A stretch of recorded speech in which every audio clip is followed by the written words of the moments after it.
అందరికీ నమస్కారం. 2 రాష్ట్రాల్లో ఉన్నటువంటి తెలుగు ప్రజలకు, భారతదేశంలోనూ, యావత్ ప్రపంచంలోనూ ఉన్నటువంటి తెలుగు, మిగతా భాషలలోని అభిమానులకు, నా శ్రేయోభిలాషులకు, ఆత్మీయులకు, ప్రజాప్రతినిధులకు, 2 రాష్ట్రాల ముఖ్యమంత్రులకు, మీడియా ప్రతినిధులకు నా హృదయపూర్వక నమస్కారాలు. గత 4 రోజులుగా ఏవేమి జరుగుతున్నదని అందరికీ తెలుసు. ముఖ్యమంత్రులు కూడా తెలుసుంటుంది. ఎందుకంటే వాళ్ళు ఎన్నో సమస్యలతో తలమునకలై ఉంటారు. కానీ ఎవరో ఆయన పర్సనల్ సెక్రటరీస్ చెప్పుండొచ్చు. నా హృదయంలో ఉండే ఆవేదన ఏమిటంటే కుటుంబ సమస్యల్లో ఎవరైనా పర్మిషన్ లేకుండా ఇతరులు జోక్యం చేసుకోవచ్చా? మీరే ఆలోచించండి. 100కి 100% అనాల్సిన అవసరం లేదు. కనీసం 95-99% కుటుంబ సమస్యలు ఉంటూ ఉంటాయి. అంటే మేమంతా నటులం కాబట్టి మా విషయాలు, పాపులర్గా ఉన్నటువంటి రాజకీయ నాయకుల విషయాలు, కొంతమంది ఉన్నవి లేనివి, లేనివి ఉన్నవి చెబుతూ ఉంటారు. చెప్పేవాడు కూడా ఆలోచించాలి, వాళ్ళ మనసులు, వాళ్ళ కుటుంబ సమస్యలు అని.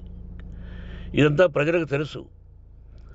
కానీ ఎందుకులే మన పనులు మనం చేసుకుందాం అని అందరూ సైలెంట్గా ఉన్నారు. ఇప్పుడు ప్రజలకు కూడా, కొంతమంది రాజకీయ నాయకులు కూడా ఆలోచించుకోవాల్సిన విషయం. విజువల్స్ చూడండి, టీవీల్లో వస్తున్నాయి, సోషల్ మీడియాలో వస్తుంది. రాత్రి 8 గంటలకు గేటు తోసుకుని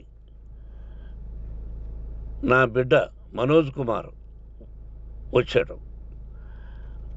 అది రైటా రాంగా పర్సనల్ విషయం, తర్వాత మాడుకోవచ్చు. పత్రికాధిపతులు, అది పత్రికా సోదరులు 4 రోజుల నుంచి నా ఇంటి ముందు మనుషులను పెట్టుకొని, వ్యాన్లు పెట్టుకొని అలా ఉండడం ఎంతవరకు న్యాయం? నేను అప్పటికీ బయట పోతున్నప్పుడు చెప్పాను, అందరికీ నమస్కారం అయ్యా, మీకు కుటుంబ సభ్యులు ఉన్నారు, దయచేసి నా సమస్యను నేనే పరిష్కరించుకుంటాను నా బిడ్డలతో, దీన్ని చిలవలు పరవలు చేయొద్దండి, దయచేసి నన్ను గౌరవించండి, నేను ప్రజలకు ఏం చేస్తున్నాను ఒక విద్య ద్వారా అనేది మీకు తెలుసు. నటుడిగా మీ అందరికీ తెలుసు.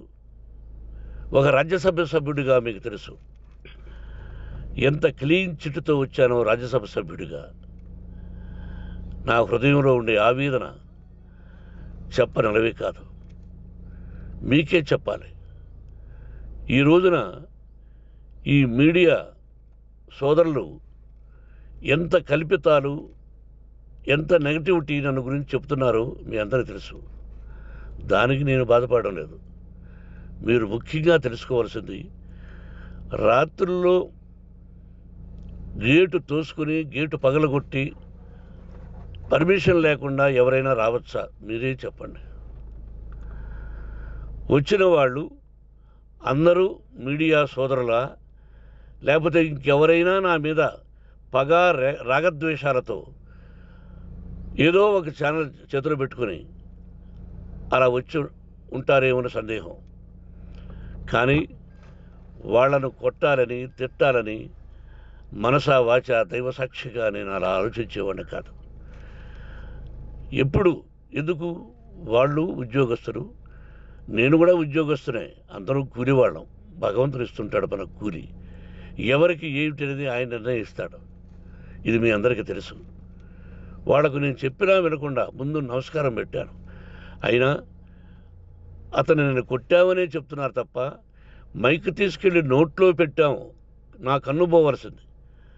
కన్ను పోయి ఉంటే అప్పుడు నేను కేసులు పెట్టాలి. అది నా కన్ను పోలేదు, కొంచెం తగిలింది కంటి కింద, నేనే ఎస్కేప్ అయ్యాను. లేకపోతే నా జీవితం గుడ్డిదయ్యేది. అతనికి తల కాదు చెంప మీద తగిలిందన్నారు. ఓకే, ఆ చీకట్లో ఎలా జరిగిందన్నది వాస్తవమే. మైకు లాక్కోవడం, వాడు నన్ను కేకలేయడం, ఆ దీనిలో ఘర్షణ జరిగింది. నేను కొట్టిన దెబ్బ అతనికి తగిలింది అన్నారు. దానికి హృదయపూర్వకంగా బాధపడుతున్నా. అతను నాకు తమ్ముడే. ఒక తల్లి బిడ్డలం కాకపోయినా I love them, I like them. అటువంటిది ఈ రోజుకి బాధపడుతున్నా నేను. అయ్యో, అతని భార్య ఎంత బాధపడుతుందో, అతని పిల్లలు ఎంత బాధపడుతున్నారో అని నేను ఆలోచిస్తున్నా. మరి నేనెంత ఆవేదనకు గురి హాస్పిటల్లో అయ్యానో. నటించింది సినిమాలో నటిస్తాను తప్ప నిజ జీవితంలో నటించాల్సిన అవసరం లేదు. నాకున్నది ఒకటి ధైర్యం, సాహసం. నీతిగా, న్యాయంగా, ధర్మంగా బ్రతకాలన్నది నా ఆలోచన. ఎందుకు కొట్టాలి? గేటు బయటుండి నేనేమైనా అసభ్యకరంగా వాళ్ళని కొట్టుంటే డెఫినెట్గా నా మీద 50 కేసులు కాదు 100 కేసులు పెట్టి నన్ను అరెస్ట్ చేయొచ్చు. లేకపోతే నేనే పోలీస్ స్టేషన్ పోయి, అయ్యా, ఆవేశంలో నా ఇంటి బయట ఉన్న వాళ్ళను కొట్టాను, నాది తప్పే అని పోలీస్ స్టేషన్కి ధైర్యంగా వెళతాను. కానీ ఇంటి లోపలికి వచ్చి నా ఏకాగ్రతను, నా మనశ్శాంతిని భగ్నం చేశాడు. ఆల్రెడీ నా బిడ్డ చేస్తున్నాడు. అయినా నీ కన్నబిడ్డ, ఎప్పటికీ నీ కన్నబిడ్డే. ఏదో ఒక రోజున న్యాయం జరుగుతుంది, మేము కూర్చొని మాట్లాడుకుంటాం. దీనికి మధ్యవర్తులు అక్కర్లే. కుటుంబ సమస్యలకు బయట వాళ్ళని పిలిపించి ఇలా చేయండి, మీరు ఇలా మాట్లాడండి అని చెప్పక్కర్లే. కట్టు బట్టలతో మద్రాసుకు వెళ్ళేవాడిని.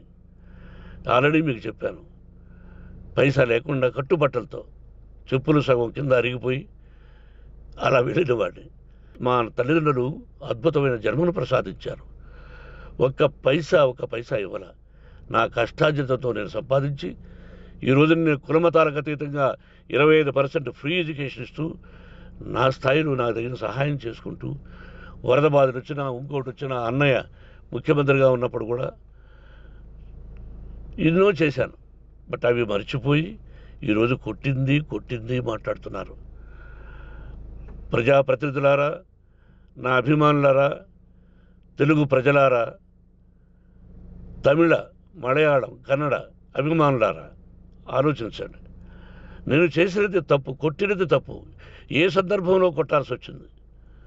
మీ ఇంటికి దూరితే ఒప్పుకుంటారా? మీ ఏకాగ్రతను భగ్నం చేస్తే ఒప్పుకుంటారా?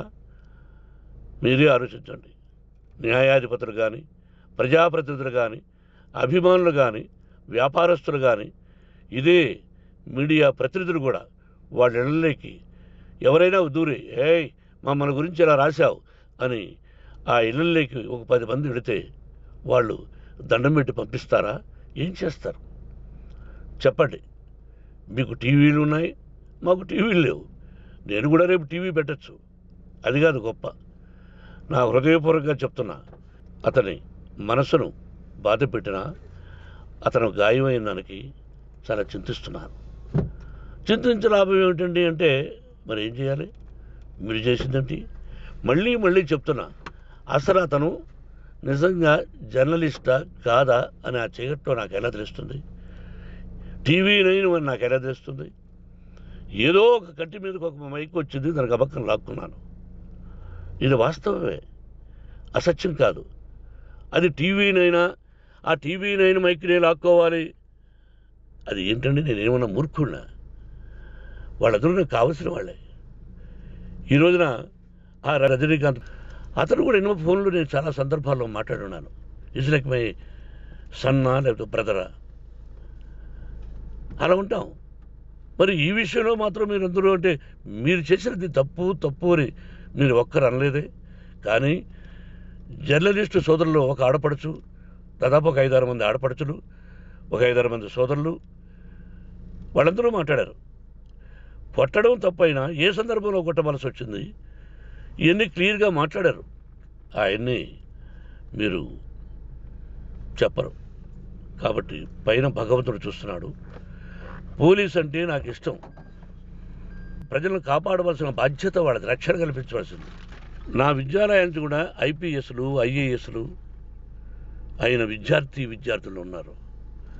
వాళ్ళకు న్యాయం ధర్మం నేర్పించి పంపించాను నా ఇన్స్టిట్యూషన్లో. But they are perfect. కొంతమంది ఐపీఎస్లు ఐఏఎస్లు డీసీపీలు ఇలా చాలామంది ఉన్నారు. బట్ ఎక్కడెక్కడో పనిచేస్తున్నారు. వాడు నా బిడ్డలు, మరి వాళ్ళు కూడా పోలీసు ఉద్యోగస్తులే కదా, న్యాయంగా ఉన్నారు కదా. కానీ ఇక్కడ మాత్రం ఏకపక్ష నిర్ణయం ఏమి చేస్తున్నారో మీరే ప్రజలారా చూడండి, ఆలోచించండి. నేను న్యాయమా అన్యాయమా, నేను చేసింది న్యాయమా అన్యాయమా, మీరే ఆలోచించండి. నా ఇంటికి తలుపులు బద్దలు కొట్టి రావడం న్యాయమా, మీరే చెప్పండి. ఎల్లప్పుడూ మీ ఆశీస్సులు కోరుకునే మీ మోహన్ బాబు. నమస్కారం.